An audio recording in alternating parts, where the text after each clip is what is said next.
All right, everybody, welcome back to On Texas Football. Welcome to the Thursday night live stream here at On Texas Football. I am Jeff Howe. Rod Babers and I swapped days this week. I was out of town with the family earlier this week, so I'm in here with the winning drive crew, 2/3 of it anyway, as Rod calls him, the young prodigy of the On Texas Football family. CJ Vogel in his domicile. CJ, how are you on a Thursday night? Good. It's almost Friday. The World Cup started. Coach, I know you've been waiting for this one, so there's baseball going to Omaha. There's World Cup all over. And official is that golf? Is that golf? Could be. World Cup? It's about as fun to some, Coach. So no, let me tell you, I have a son-in-law from Mexico. He's all about the World Cup, man. It started this afternoon, and he'll watch it nonstop. You didn't have. I like playing the dumb coach, but I did watch the Spurs last night, so saw that choke job. You didn't have to let facts get in the way of a good story, Coach. He is the third member of our team, our coach, the coach, Bob Shipley. Coach, Jedi Master Bevo said it best, start of a great weekend. The World Cup, NBA Finals, got a lot of stuff going on. College World Series starts tomorrow. It's the Longhorns in Georgia on Saturday, official visit weekend. It's underway for all intents and purposes, at least for the On Texas Football family. Jerry Hamilton's in Austin. We've got, CB, I was 1,000% happy with the outcome last night. As a loyal Dallas Mavericks fan, couldn't be happier with the way things played out at the world's most famous arena. But we've got a lot to get to tonight. Let's start it off, gentlemen. I think the good news to get us going for ahead of the weekend. Texas got a commitment today. Kasai Curry, the big defensive lineman out of the state of California, top 40, 50 prospect in the country. CJ, this is a big one for Texas. Marcus Facato, there's been some big-time targets on the defensive lineman. Jerry's talked about it. We talked about it on the channel. Kind of maybe 3 is the number in this first window for interior D linemen, and they got 1 with Kasai Curry today. Yeah, big win. Texas gets this one across the line. They end up winning this recruitment, to Coach's point, unlike the Spurs last night. I had to throw that. That's the only one I'll take about the Spurs. But no, this is a big win for Texas. This is a 6'4.5", 300-pound defensive lineman. He will play defense at the next level. Here's a really good look at the athleticism. This play kind of reminds me of what we saw freshman Alfred Collins do against Colorado. But you see him in space. You see him start to really move, and that's what gets you excited. Here's a great one of him driving his guy about 20 yards backwards as a right tackle. And again, it just speaks to the athleticism. Now, the BGO will have to improve. Great example here where you don't see him necessarily fire off at the snap, but you see him, as athletic as he is, make up for it. And so a really strong get. He'll play the nose. He'll play the 3. He'll play all the way out to a 5 is what he told Texas was pitching to him in his recruitment. But above anything, this is a great win for Texas in the sense that he didn't make it to Oregon and he didn't make it to Ohio State, the 2 teams that were fighting for him the heaviest after the Texas Longhorns here. So when you look at what Kenny Baker's been able to do so far at Texas, James Johnson, you look at Josiah Sharma, Myron Charles, that is a fantastic group of young defensive linemen, all from the out of state. And that Sierra Canyon pipeline already with Richard Wesley, you're already pursuing Marcus Facato as well. Hey, you might have something in the West Coast. This is a great get for Texas. Coach, I'm not going to steal your thunder. I'll give you the floor. You had, before we went live, you had an interesting take on this that I'm dying to get into now because it's not the worst idea I've ever heard. Yeah, well, as you mentioned, Jeff, he doesn't have the explosiveness off the ball. He plays laterally incredibly well. But I watched his offensive film, and I thought, golly, that's my kind of offensive lineman. I loved offensive linemen that have a defensive lineman mentality, and he does. I mean, driving guys down 20 yards down the field and pile drive them into the turf. That's my kind of offensive lineman. I don't think he'll ever see the offensive line because, as we all know, the defensive line position is a commodity. They're rare to have this size and this agility that he has. But, man, if I'm an offensive line coach, I'm pounding the desk for this guy because this is the kind of guy you need on your offensive line. Aggressive, defensive mentality, tough. But we'll never see him on offense because he's so athletic. And like I said, defensive linemen they're so hard to come by. They're this big and this agile. Yeah, we don't see that transition a whole lot anymore. You see it every now and then, but Coach, the two best examples I can think of, one in the NFL and actually one at Texas. The NFL one, you go back to when Mark Tuinei was with the Cowboys early in his career as a defensive lineman, and it wasn't really working out, and they're about to cut him.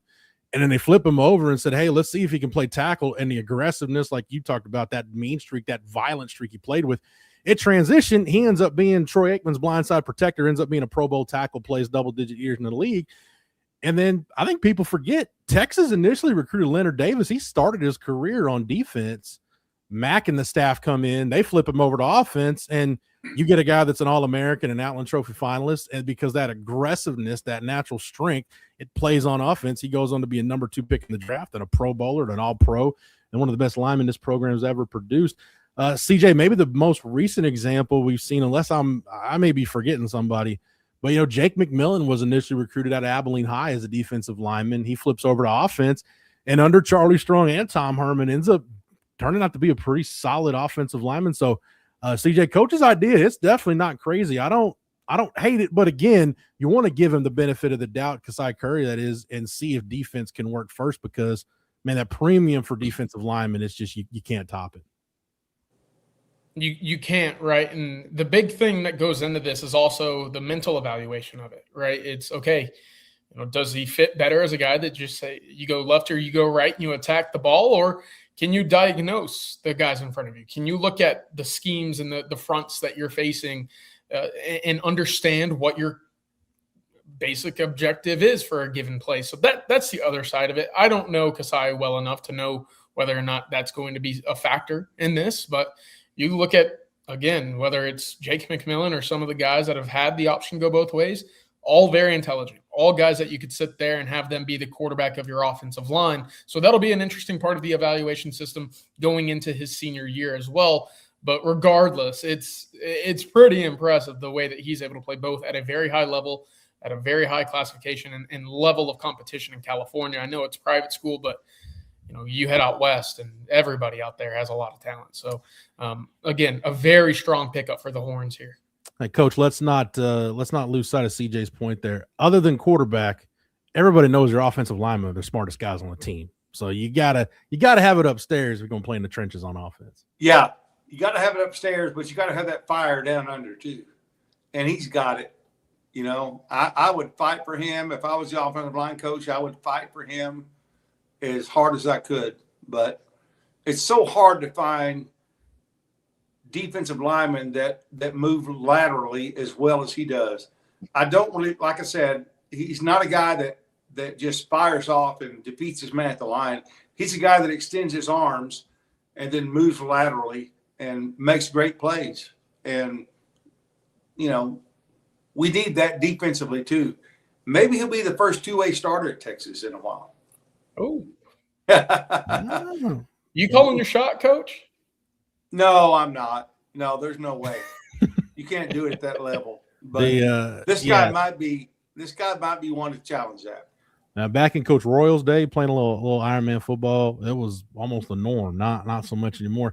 CJ, I want to get into this, though. Rex St. Charles makes a good point. He said, I remember at one point in the not-too-distant past that some in the Longhorn YouTube universe, and you can just say Longhorn fans and people that cover the team, Longhorn people at large, we're saying the Kenny Baker hire was foolish. CJ, I've been doing this long enough. I've seen coaches at Texas put together coaching staffs using all different kinds of configurations. If it's a new coach, maybe you bring some folks with you. Maybe you hire the up-and-comer. Maybe you bring in a veteran. Mac Brown's last couple of years, Mac's last few years, whether it was Darryl White or Bo Davis or Manny Diaz, I mean, you look like Stacey Sturzik, man, that's kind of a dream team staff. Like, you just went out and cherry-picked the best assistants in the country. So, CJ, I've seen it done in all manners. Sark kind of rolled the dice a little bit, went to the Pete Jenkins tree and hired Kenny Baker. And I think a lot of people, just because Kenny wasn't a name at the time, kind of scratched their heads and wondered, okay, is this going to work? CJ, there's no question at this point that Kenny Baker hire has been a home run hire by Sark. Absolutely. And again, whether you look at what the defensive line has done so far, or you look at his impact in the locker room and just the way that his guys get up emotionally for games, he's he certainly checked every box. And again, you look at two hire, right? It was Chris Jackson at wide receiver, and it was Kenny Baker at the defensive line. Two hirings where, there wasn't a lot of skins on the wall in terms of what they've done at the collegiate level, especially at this level when you're at a Texas. But you look at their efforts in the NFL. Chris Jackson came from the Jaguars. Kenny Baker came from the Dolphins. And you hear coaches speak about him. You say, yeah, okay, that was a great addition. So Sark certainly did his homework finding these guys. And I think Texas is certainly benefiting. But now that Kenny Baker's comfortable, now that he's gone through a cycle, he understands what life is like in the NIL world, establishing these relationships, getting these kids to campus, and then, also producing a pretty solid defensive line on top of what had been a really good defense here at Texas. He's going to have a lot of success recruiting. And I know it's become more transactional, but relationships still matter. And whenever Kasai Curry told us on Sunday after his official visit that he had a great relationship with Kenny Baker, and Kenny Baker told him that he was one of the best defensive linemen he's ever evaluated, he's going to be really successful here at Texas. Yeah, and Kenny Baker's dad is a high school football coach as well. And coach, it's I think one of the based on what I said earlier, using that as the premise, I think it's a really underrated asset or underrated aspect of a coach if he can make good hires. And Sark he's had a few misses, but coach, he's had way more hits and misses. I think that's a really good quality in a head coach. If you can identify, not just, hey, let me go handpick, the best assistant coach I can find, but hey, go find that young guy, that's an assistant to the assistant coach in the NFL and bring him up. I think that's one of Sark's better qualities is his ability to hire coaches. Yeah, there's no doubt. He's hired some great guys, and Kenny Baker is obviously one of them. I would love to see Kenny Baker and Kyle Flood go fist to fist over this guy. I mean, I would get on the wrestling mat for this guy. I might get my butt whipped, but I would get on the wrestling mat for this guy. But I don't know that Kyle Flood would win that argument. That is the coach talking about the definition of going down swinging, taking that meaning. No doubt. Really trying to get Kasai Curry in somebody's room. Yeah, build a ring right outside of the tower, coach. And what is it? Let's go. The Tower 250. We'll do that this summer. Yeah, I don't know if that new indoor's got a octagon in it or whatnot, but maybe I don't know. Maybe we can talk to Sark, see if we can come up with something on that front. All right, we'll keep the recruiting talk going. Whatever questions you got in the chat, go ahead and line them up. Super chats to jump to the front of the line. You got questions for CJ, got questions for coach, recruiting, whatever. Line it up. We'll get to it right after we thank our lead sponsor here on the Thursday night live stream. That's our friends over at Von Lane. If you're in the Woodlands or North Houston and you've ever driven to Austin, you got a meeting at the Capitol, weekend on campus, whatever it is, you know the drill. It's 3+ hours on 290 construction zones.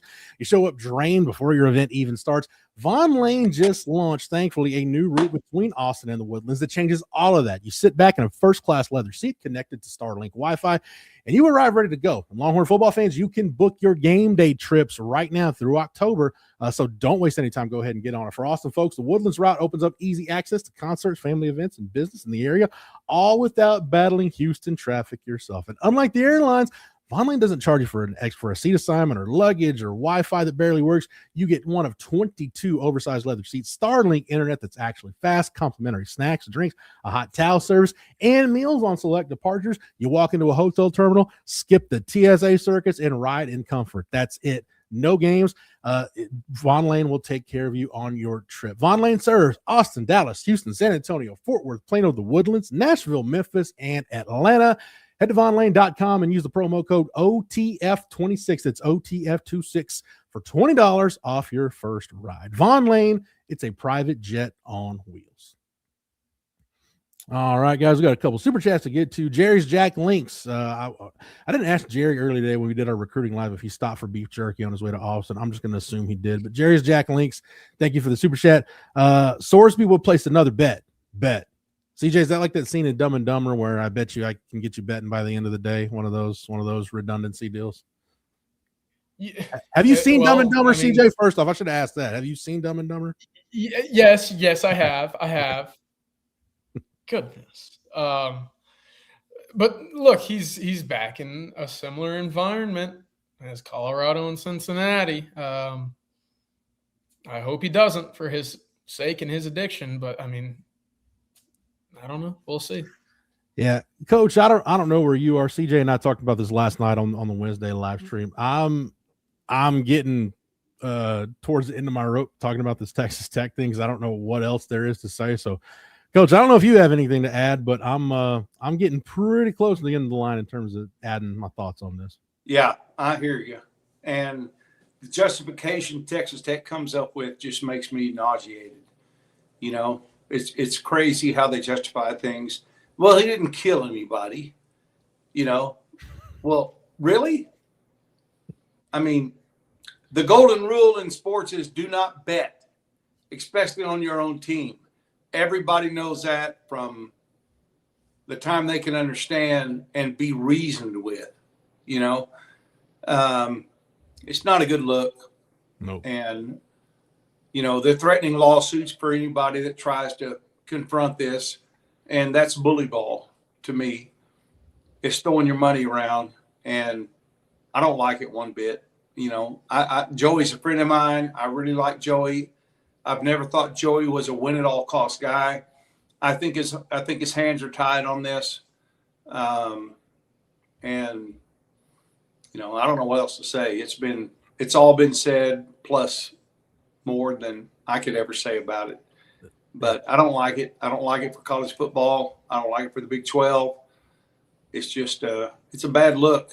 And if he plays this year, you know, nobody has a leg to stand on when you try to discipline a guy and say you're ineligible because of this or because of that. And you can say, well, he didn't kill anybody, so it's okay. And I don't mean to laugh to make light of anything, but it's just that's that's where we are with this. I don't know. All I can do is laugh. CJ, the only other thing I'll add, let this stand as reason number 2,357 that I am thankful beyond measure to CDC Chairman Eltife and the Jay Hartzell that Texas is no longer in that Mickey Mouse league. And guess what? Other than watching from the periphery, this isn't our problem. We don't have to worry about it. You're right. Baylor and TCU and everybody else in the Big 12, they got to worry about it. Just wash our hands and collect that SEC money and live happily ever after. Yeah, it's funny. I'm not a big wrestling fan, so maybe y'all can help me out with this analogy. But those tag team matches where you're in the ring duking it out with somebody else, and you look over and the guy gives you a high five, y'all swap, and then you're just kind of outside watching everybody fight on the inside. And that's kind of how Texas was like, right? Sark and Joey McGuire were starting it, going back and forth, and then all of a sudden more Sorsby news released, and then Cody Campbell's nonstop talking on a podcast, and now LSU's involved, now Georgia and Nebraska and Kansas State and the Big Ten. All these schools say we're not playing Texas Tech, and while all of this was happening, Texas kind of got tapped out. And they're sitting on the first row watching the ring, and everybody's kind of going after Texas Tech, and Texas sitting here just like, hey, this is kind of fun, right? Like we're not in this fight anymore. So that's how I've kind of seen this last 72 or 96 hours kind of transpire for Texas, which again, sign me up. Like, I think that's great for Texas. Texas is Paul Ellering, Jim Cornette just hanging out at ringside as the manager, just taking it all in, letting it happen. I will say this from a wrestling standpoint, never hesitate to bring this up because it does have a football tie. Coach, you did coach one of the better heels that we've seen in pro wrestling, maybe in the last 20, 30 years at Abilene Christian, one John Bradshaw Layfield. JBL. That's right. JBL was the best heel ever, but he held the title many times, but it was all a show. That it was. And it was all a show. Coach, some people might say great storyteller. Some people might say great BSer, but man, John Layfield's got some great stories. It's kind of like fishing stories. They may take some, what's the term I'm looking for, Coach? Some creative liberties, maybe, but he's got some good stories. Yeah. All right. Well, let's name those speakers after him, Jeff. I was actually in his wedding. I coached Bradshaw, John Layfield, and then I was in his wedding. So we're close. We speak quite often. I haven't talked to him about the Texas Tech debacle, but I'm pretty sure I know how he feels about it. I remember, I could be remembering this wrong, but I think it was after the 2018 game where Texas beat OU that The next time the WWE was in Oklahoma, JBL went out and threw the horns up and talks with Smack of Oklahoma. So he's indebted to me. I'm indebted to him for that for a while. Rocky P with the super chat. Thank you, Rocky P. As always, says CJ, last night was peak hate watching, seeing in real time Spurs fans and team meltdown after peaking so hard. Was magic to a Mavs fan. Chef's kiss. Look, I mean, do I wish the little Mavericks were in a much better position, i.e. playing right now? Absolutely. So I'll settle for the next best thing. So I was kind of torn on this, Jeff, and I know that might not sound like the MFFL that I am, but looking at how the New York Knicks fans react to just a win or a loss in the city, I think that's the scummiest fan base in the NBA. Yeah. So, I mean, it's not great to sit here and watch them win, especially in the fashion that they did. But again, I always go to this. When my team is not competing for a national or for a championship of any kind, and I've had this conversation with high school buddies ever since we were in middle school or before we could even really realize what was going on in the world outside of our neighborhood. If I can't win, I want as few people that I know to celebrate and experience that championship if my team's not a part of it. I don't know as many Knicks fans. I'm only watching from afar. I know way more Spurs fans. I know a lot of folks in the chat are Spurs fans, to which I'm sorry, you're going to have to mute me for the next 20 seconds. But I've always been, I want to see as few of my friends happy about their team's success if my team is not experiencing that same success, because I'm a selfish hater. That's as easy as it is. I'm just the opposite. I love to see a Texas team win. If it's not the University of Texas or it's not the Dallas Mavs, I want to see a Texas team win. I want to celebrate as a state. Let's go, Spurs. Win 2 at home. Tied up, baby. You know, I would love to see this go 7. The games have been fantastic. Yeah.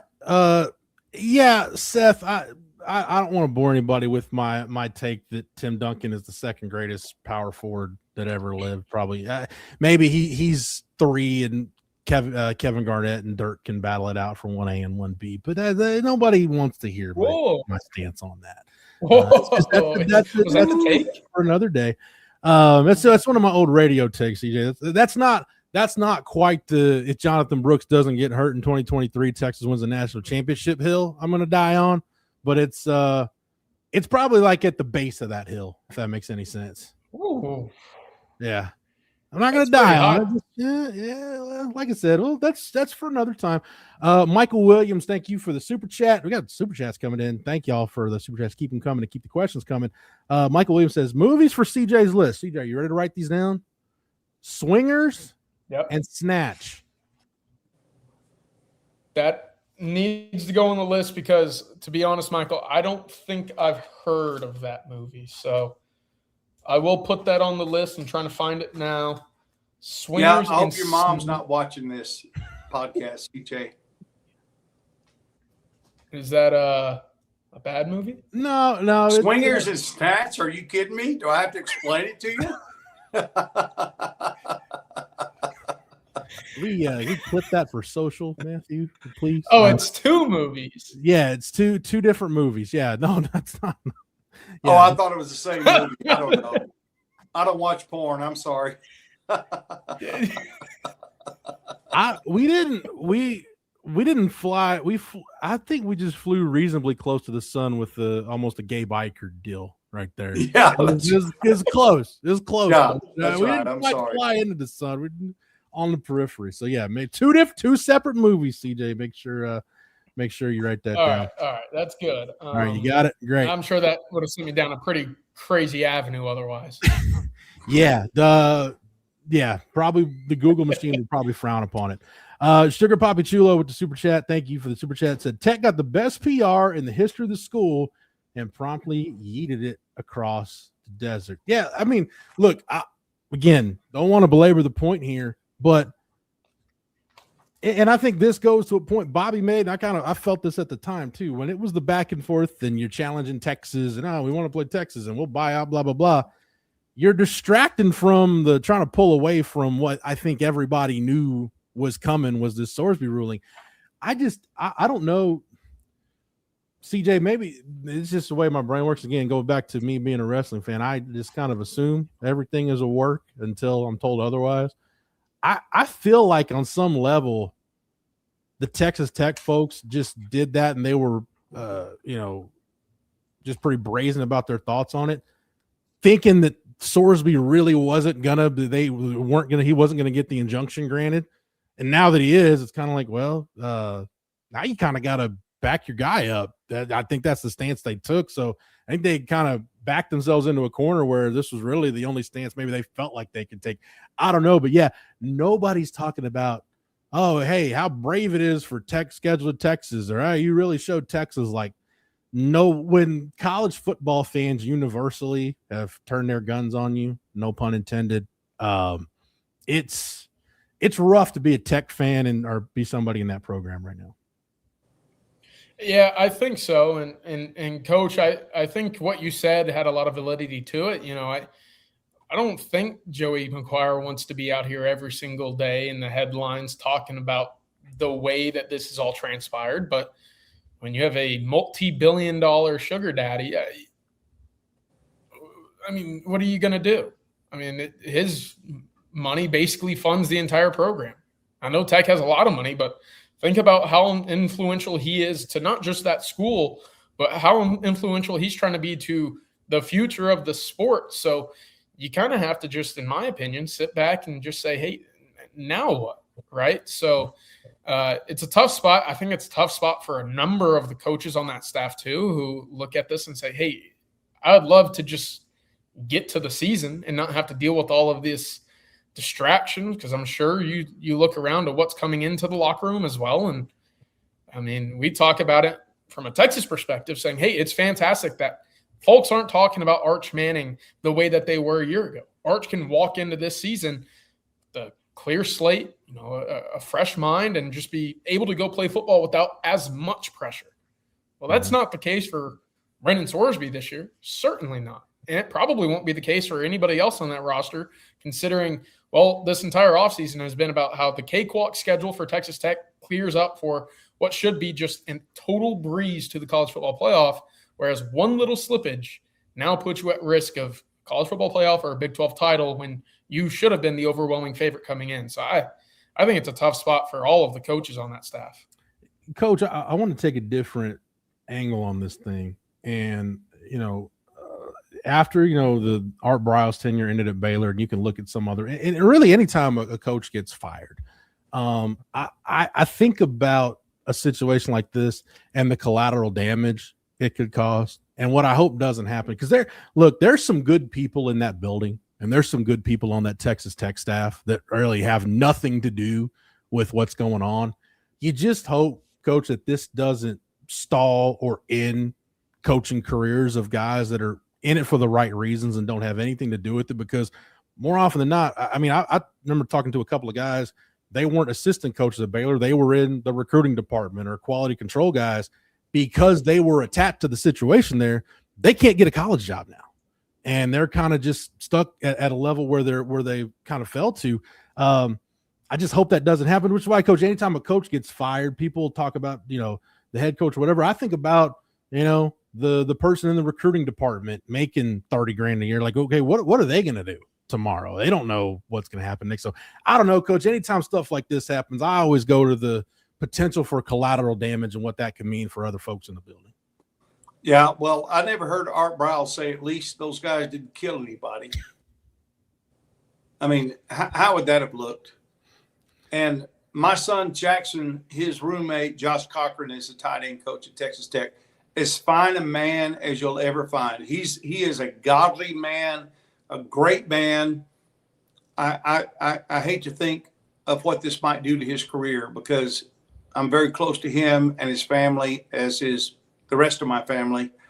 I don't know if it has the same effect as the Baylor did, because when you're talking about violating women and things like that, it takes to a whole nother level. Yeah.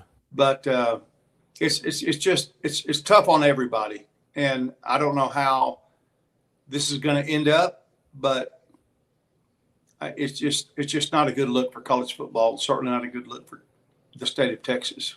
Yeah, I'm glad you mentioned Josh, Coach, just salt of the earth human being. Salt of the earth.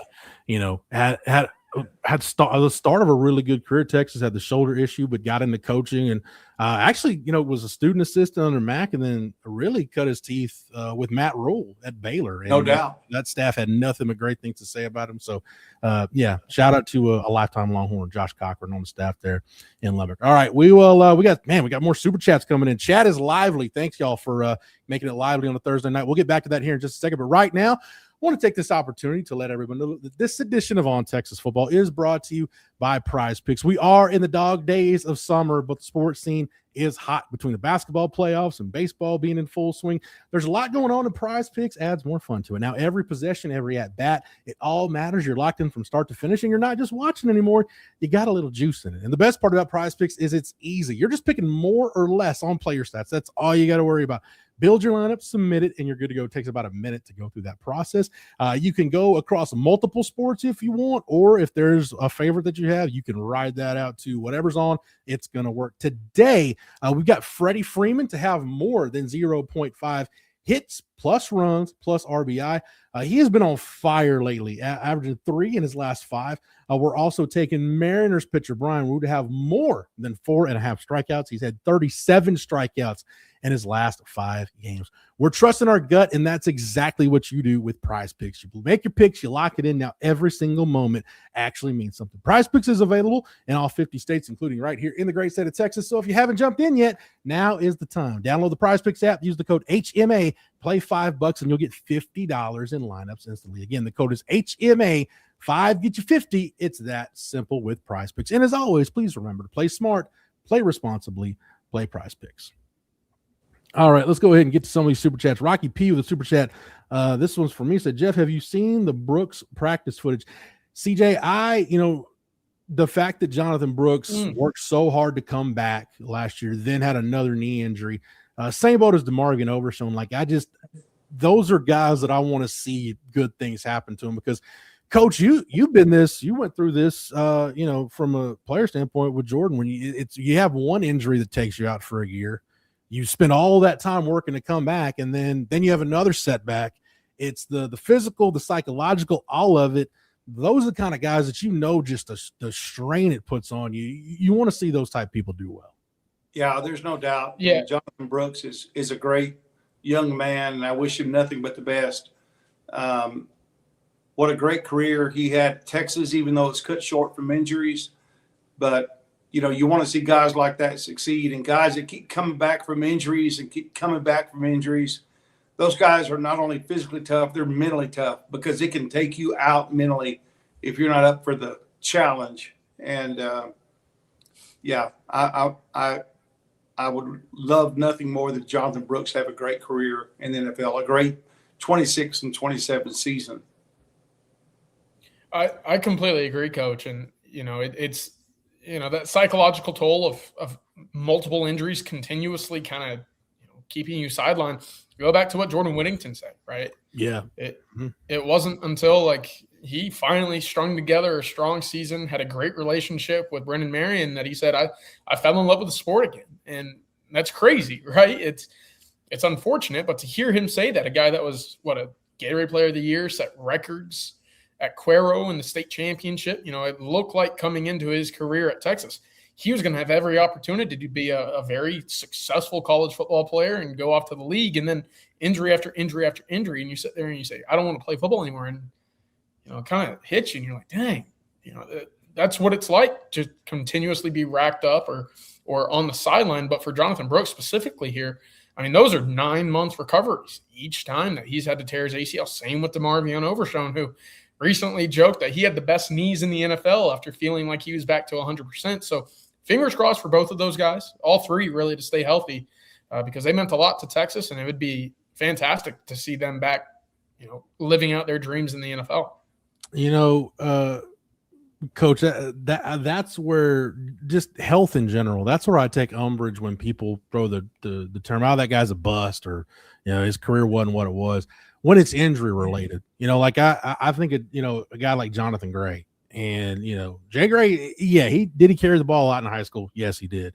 But he was on his way. You go back to his sophomore year in 2013, he's on his way to probably 1,000-yard season And then he has that Achilles injury in West Virginia against West Virginia on the road in Morgantown. I was at that game, and I remember him talking about it.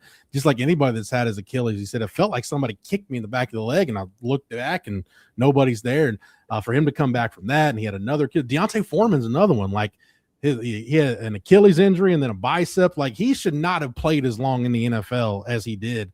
And you can debate whether Deontay Foreman's career was in the NFL was a success or not. To me, it's a success because one of those injuries, let alone two of them, would knock a lot of people out. So I don't know, Coach. I just when somebody's body starts letting them down, I'm willing to give somebody players the benefit of the doubt in those situations. There's no doubt. There's no doubt. But people that just keep coming back, keep coming back, keep coming back. You can't imagine the toll on you mentally to keep having setback after setback after setback.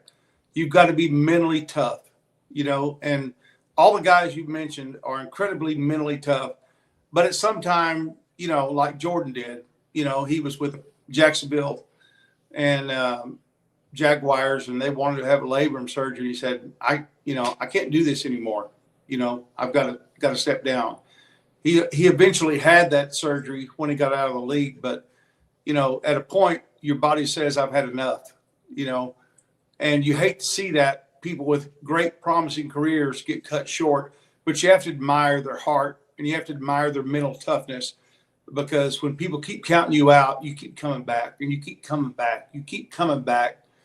And those guys, to me, are the real heroes in the NFL.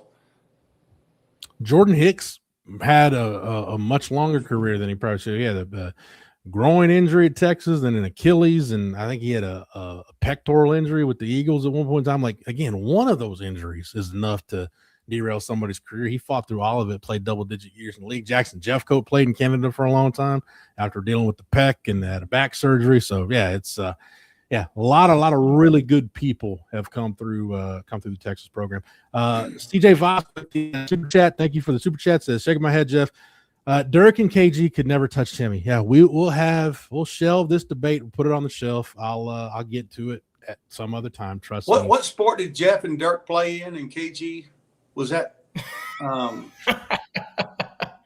We talking baseball? A little round ball, Coach. A little hard right after. It's one of my radio deals. We'll tackle it another day. It's for another time. Michael Williams, thank you for the super chat. So lots of media and internet smoke about Derek Cooper.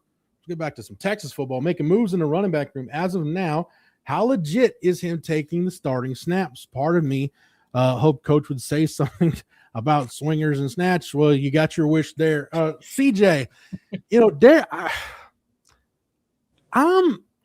I'm of the opinion, like, again, this may just me being kind of old school or just, I don't know, maybe I'm not digging into it far enough, thinking deep enough.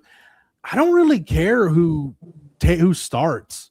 I mean, because you can find instances throughout the years where the guy that started games wasn't the guy that finished games in the fourth quarter. And I think, if Derek Cooper has the best possible freshman year, we're going to get to a point in the season where he's the guy I feel like that's best positioned of those three primary backs to close out games.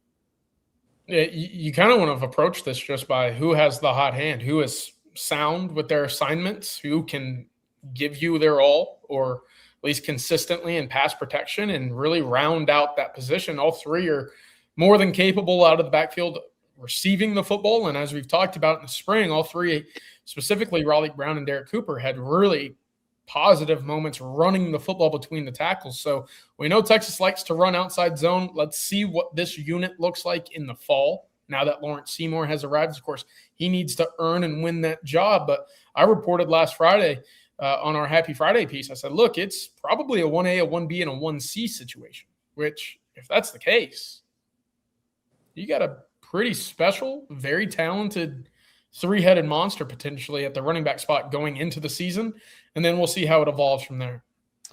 Coach, I'm going to put you on the spot a little bit. The running back position we've seen over the years and even up to today, that seems to be the one position, maybe above all others, that a young guy can come in and make an impact early.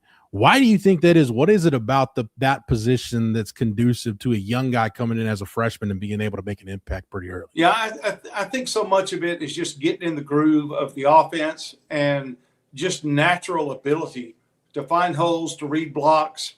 Deontay Foreman Derek Cooper reminds me somewhat of Deontay in that he's a bigger guy. He's got deceptive speed.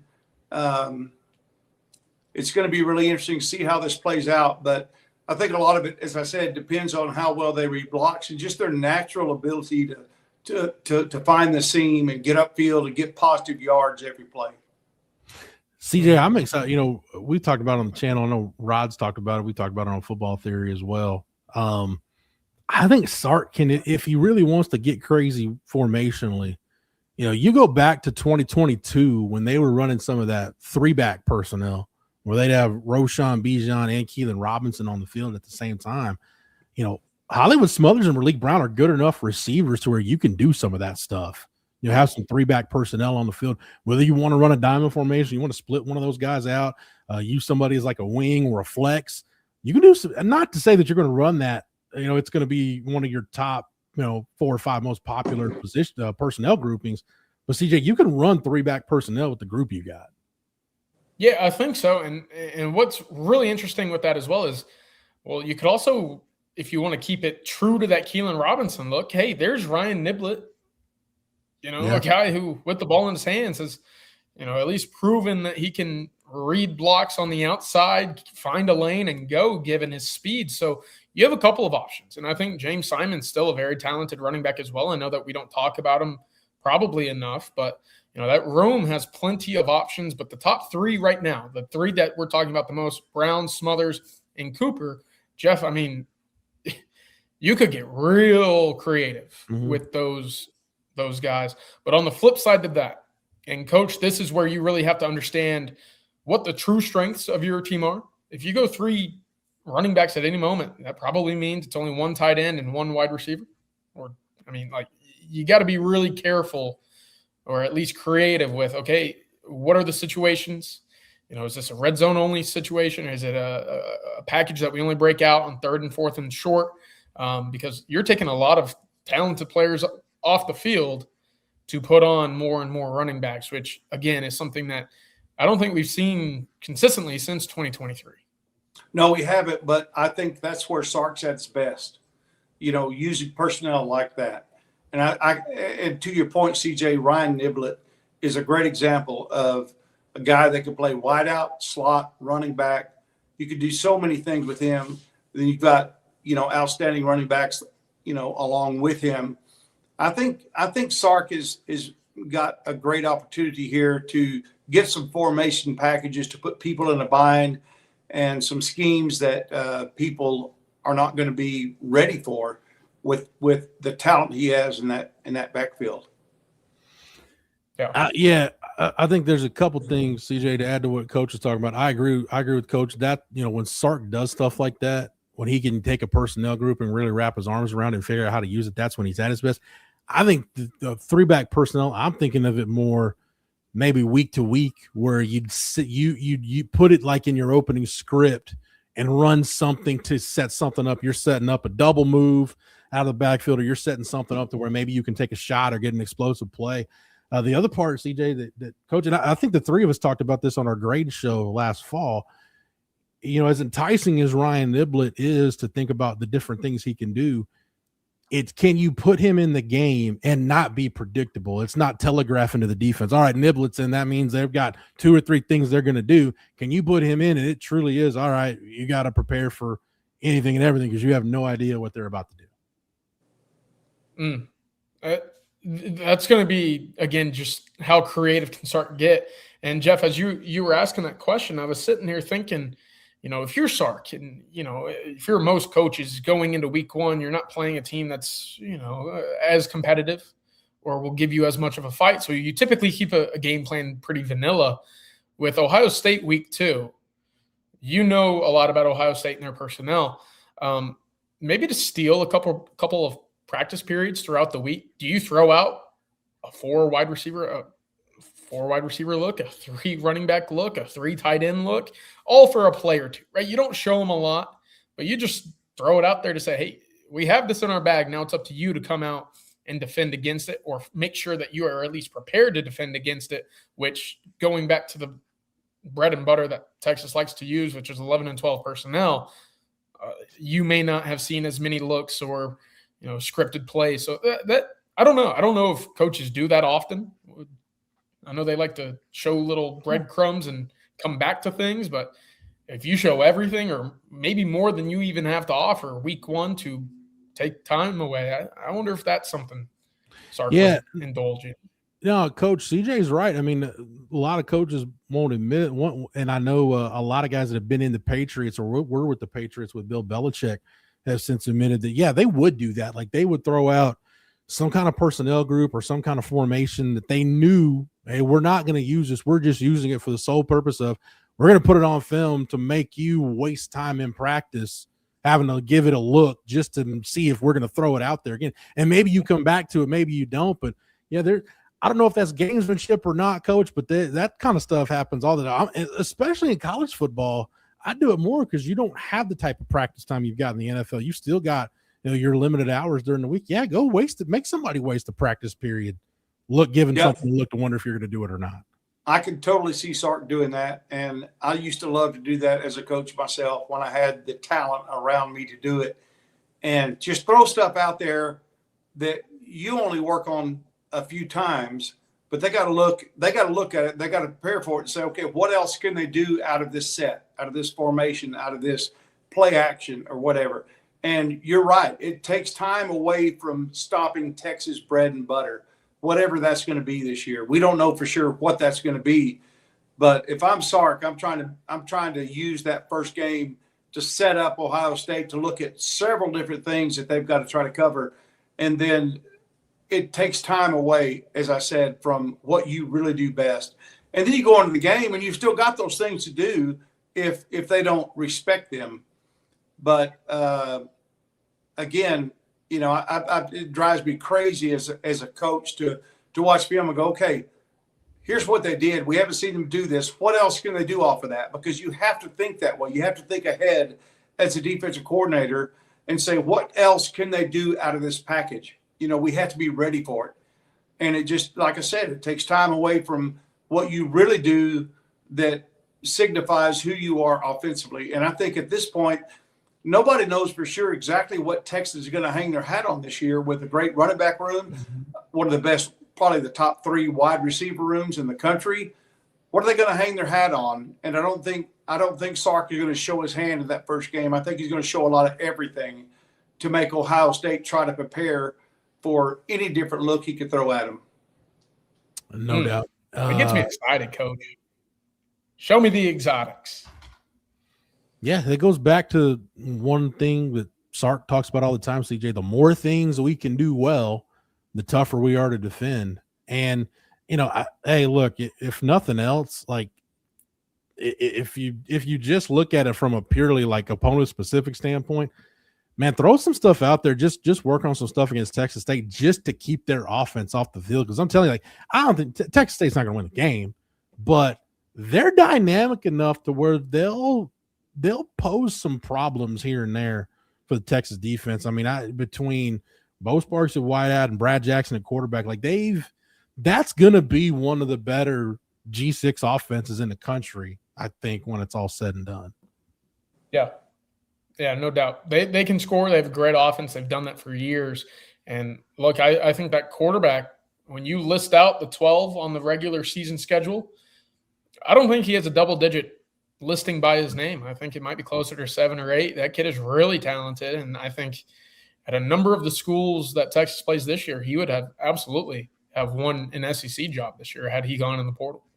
Yeah, that was the key, CJ, for Texas State. I was actually kind of surprised Texas State was able to bring him back as productive as he was last year. Like I said, more often than not, those G6 quarterbacks that have big years like he had last year, you're going into the portal and you're getting a nice payday somewhere else. But props to Texas State for bringing back Brad Jackson. All right, let's get to the super chat from Justin Yarbrough. Justin, And Justin always asks some really good questions. So shout out to you, Justin, for the super chat. So what do y'all think will be the one thing or strength the offense will lean on? And likewise for the defense, and thoughts on Colin Simmons' OU comments. Coach, you were just talking about that. Offensively, what are they going to hang their hat on? What's going to be the one thing that you identify and say, okay, we know Texas can do this? CJ, I think offensively, to me, it all goes back to whether you're talking about red zone or creating explosive plays, whatever. I think it goes back to Arch's ability to run the football.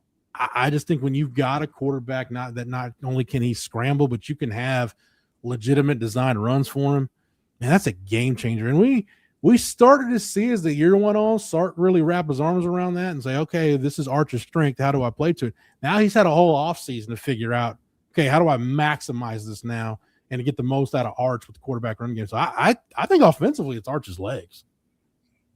I totally agree. I was sitting here wondering how I could phrase it to sound more intellectual, but I can't. I think it's just Arch's playmaking, right? That's what it was in the last 6-7 weeks of the season. And like how, fruitful it was for Texas. They were scoring 50 points against a couple of teams.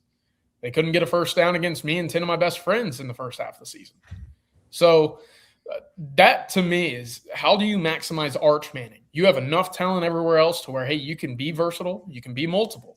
It doesn't matter if you need necessarily one or two things elsewhere to really lean on to win games, to score points, because as long as Arch Manning's playing the way that we saw in the second half of the year, I don't think it matters. Defensively, the one strength that I look at is those aggressive corners. I think you're going to have a great pass rush, obviously, with Colin Simmons. If Zeno Mozelo takes a step, Lance Jackson takes a step, you're going to get pressure on the quarterback. Those windows are going to be tighter, but it's going to have to rely a lot on the ball hawking ability of your corners and the ability to stay tight man coverage on the outside. If they're able to do that, that Texas defense is going to be pretty salty. Yeah, Coach, I feel like defensively, Coach, it's just to CJ's point, I feel like I'd say the multiple ways they should be able to get pressure on quarterbacks. Yeah, and it's going to be interesting to see how Will Muschamp lines up this team and what he's going to hang his hat on. How he's going to get Colin Simmons in a favorable situation. And it's going to take a lot of effort from the rest of the defensive front to do that. But I look at Arch, and the best thing that could possibly happen for Arch is for us to come out the first part of the season and have a good running game without Arch having to put himself out there. You've got to protect him. I don't see us coming out with design quarterback runs in the first game. I can see us doing it at Ohio State because that's a must-win game.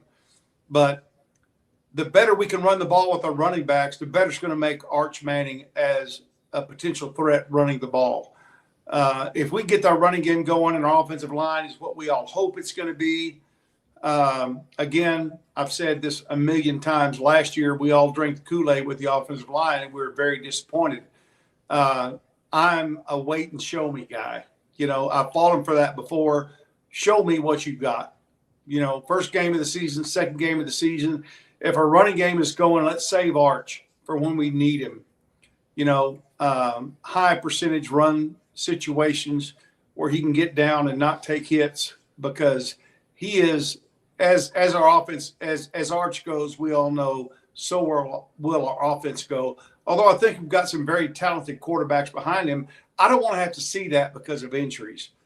So the running game is going to be the most important thing to me in the first couple of 3 games of the season to establish who we are as an offense.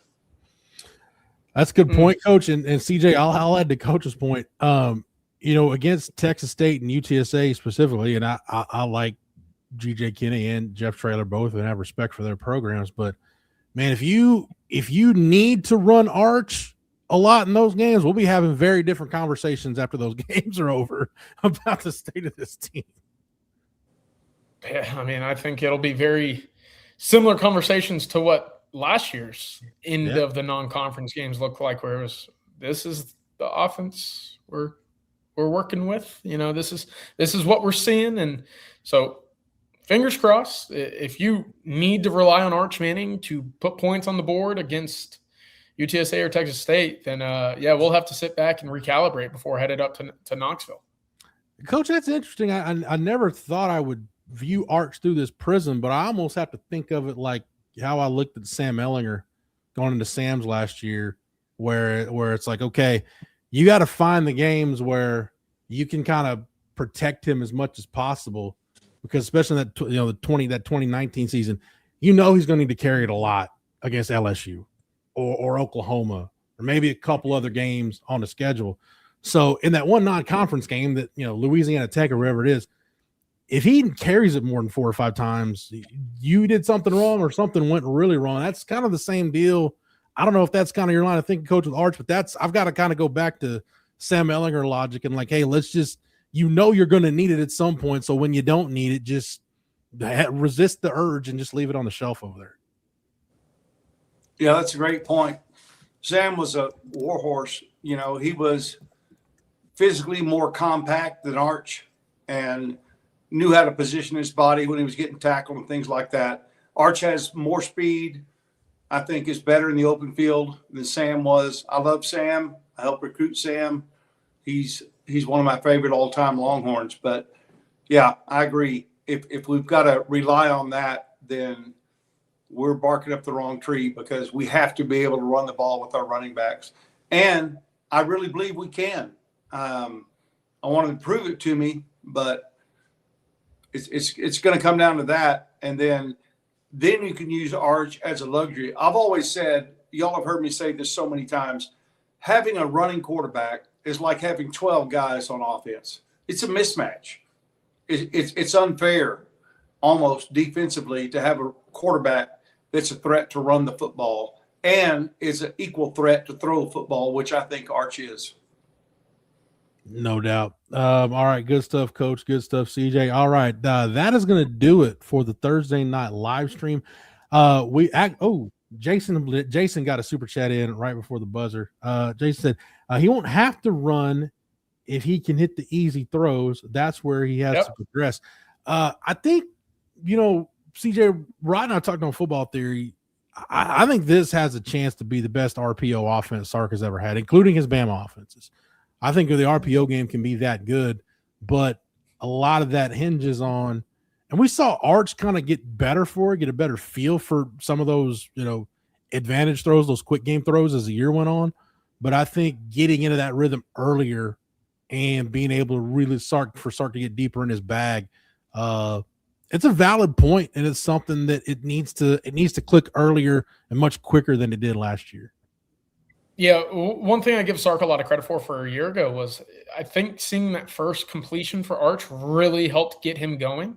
And so when you saw 5 straight games with just a screen pass to Ryan Wingo, and 3 of them went for just massive chunk plays, I think that helped him ease into games. Like, I made my first shot of the day. I don't have to sit here and fret whether or not I'm going to dirt 10 straight balls against UTEP. I can play my style, my way, without having to press. So I think that's a fantastic point. Hit the easy throws, get into a rhythm, and then let the talent take over the way that we've seen at times. So we'll see what that early kind of adoption to the game is for Sark this year with Arch, because I'm sure teams everywhere are sitting there watching Texas tape saying, dude, they throw to this kid, Ryan Wingo, every first play of the game. But they're going to have to switch that up just a little bit this year. And if Wingo doesn't slip on a painted logo on the field, it works against Georgia too. It would have worked enough time as well. Hey, Coach, real quick to add to CJ's point and add to the super chat, and Jason, thank you for the super chat.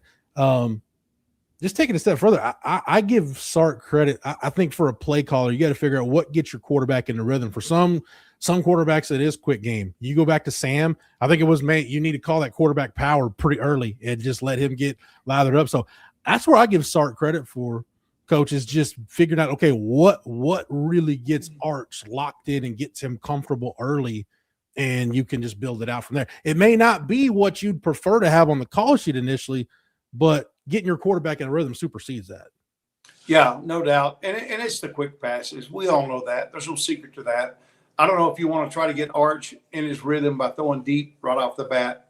Have those easy completions, get a little confidence under your belt. But who knows? We've got an incredibly talented wide receiver room that can do a lot of things. So it's going to be interesting to see how Arch attacks that. Sark attacks that with Arch, whether it's double moves or, RPOs, as we've talked about. Just a quick completion is the best way to get your quarterback going, as Sam did so many times. No doubt. All right, that's going to do it for the Thursday night live stream. Thank you, everybody, for keeping the chat lively and for the super chats. It is much appreciated. Coach, CJ, thank you guys for the knowledge, the intel, the expertise, as always. Hey, if you're not a member over at ontexasfootball.com, now is the time to get over to the site and take advantage of a limited time offer we've got for new subscribers.